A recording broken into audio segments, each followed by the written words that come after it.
This is the story of Daniel in the lion's den from the book of Daniel, chapter 6.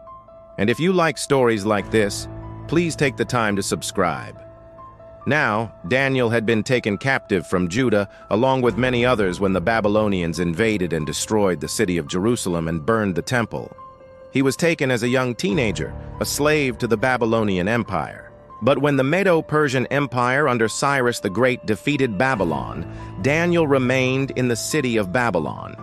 And because of his diligence and his integrity, he was promoted by the new emperor to one of the highest positions in the entire Medo-Persian Empire, second only to the king himself. It was said that among those appointed to work in the empire, none were more distinguished than Daniel. For 30 years, Daniel faithfully served these empires, both the Babylonian and the Medo-Persians, and he gained the respect and admiration of everyone around him. But not everyone was happy for Daniel. There were some other satraps, officials in the empire, who were jealous of the favor that Daniel had with King Darius, and they kept thinking of ways that they could bring him down. These men were clever, and they had a good idea of what Daniel's strong suit was. They knew that his dedication to God was unwavering, so they figured the best way to get back at him was to come up with a law that would force him to violate his faith. So the men met together and finally came up with a plan. They convinced King Darius to sign an irrevocable law which stated that for the next 30 days, anyone who prayed to any god or person other than the king himself would be thrown into a den of lions. Now they knew exactly what they were doing. They knew that Daniel prayed 3 times a day to God and that he always faced Jerusalem when he prayed. And they also knew that he always left his windows open when he prayed in his room. So they thought this new law would force Daniel to break it so that they could get rid of him once and for all.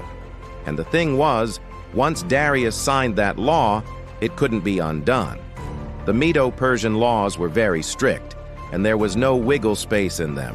So now Daniel has heard about this new decree and what it says, and he knows he can't hide his faith. Daniel still chose to pray 3 times a day, just like always, facing Jerusalem, with his windows open, not trying to hide a thing. Of course, his accusers were watching him day and night, waiting for him to break the law, and they didn't have to wait long. After Daniel had finished his morning prayer, they went straight to the king and told him that Daniel had broken the law by praying to another god. King Darius was very sad to hear this, because he liked Daniel and knew that he was a man of integrity. He tried everything he could think of to get out of this situation. He looked through the laws to see if there was anything he could use to save Daniel, but there was nothing. No exceptions could be made, because if the law was broken, even one time it would look like the king was not in control.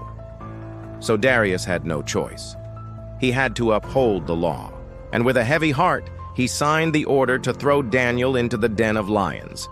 As he did this, he said to Daniel, "May your God whom you serve continually rescue you." And then Daniel was cast into the lion's den.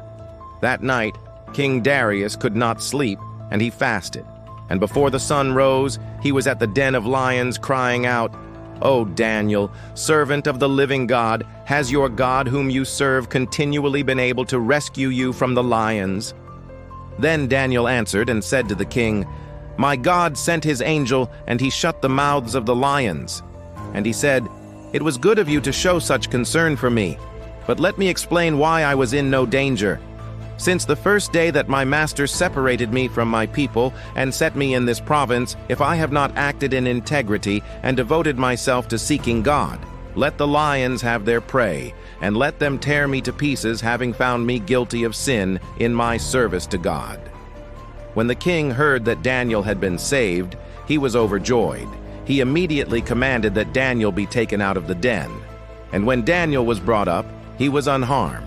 And so the king was very happy. Daniel had proved his innocence before God and the king.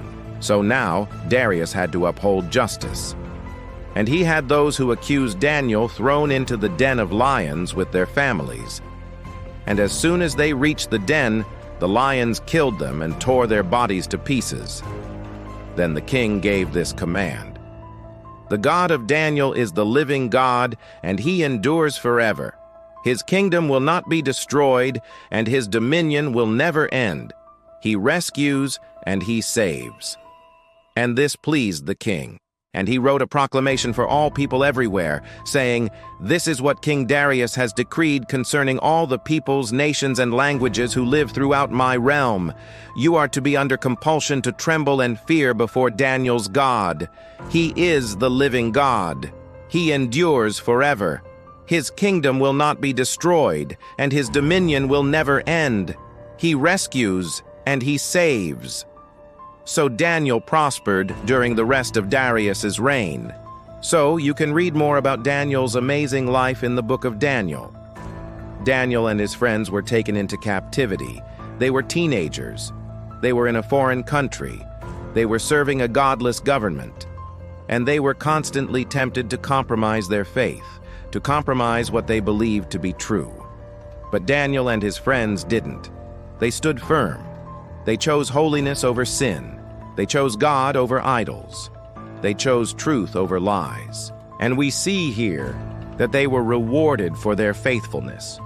And sometimes God will allow us to go through tough times, maybe even through persecution, because He wants to test our faith, and He wants to reward our faithfulness. Daniel chose to remain faithful to God, and he did that in spite of being taken from his home and his family and his culture and his land. He chose to be faithful even when death was staring him in the face. We see in this passage that Daniel prayed without fear. He didn't try to hide his faith. He didn't run and hide. He didn't try to blend in. He didn't try to negotiate with the devil. He didn't compromise. He simply stood his ground.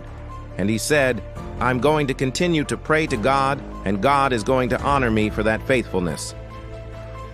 In Daniel's case, he didn't just stand firm in his faith, but he was rewarded for it. Not only did Daniel live to see another day, but his enemies were killed. And the king even made a decree that everyone had to honor Daniel's God. And that's what happens when we stand firm in our faith. Sometimes God will allow us to be persecuted, but He will honor us for our faithfulness. Today, there may be persecution against Christians in some countries, but we should remember the example of Daniel and stand firm in our faith and let God handle the rest. To make sure you do not miss our next video as we continue to explore the stories and lessons of the Bible, don't forget to like, subscribe, and hit the bell icon. Thank you for watching BibleLens.